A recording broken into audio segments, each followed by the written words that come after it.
আসসালামু আলাইকুম প্রিয় ভিউয়ার্স, আপনাদের সকলকে শিকদার একাডেমিতে স্বাগতম। আজকে আমরা আলাপ করব একাদশ দ্বাদশ শ্রেণীর যোগ নিয়ে। সংক্ষিপ্তভাবে আমরা যোগ দেখাবো। তো ভিডিওটি ভালো লাগলে লাইক কমেন্ট শেয়ার করতে আমরা যেন না ভুলে যাই।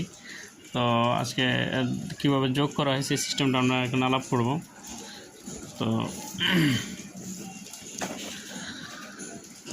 আমরা যে আগে যে যোগ করছিলাম, যে দশমিক নিয়মে আমরা যে যোগটা করছিলাম সেই নিয়মে আমরা এখানে যোগ করব। যেমন দশমিক নিয়মে আমরা যোগ করলে কি করতাম, 1 আর 1 2 লিখতাম।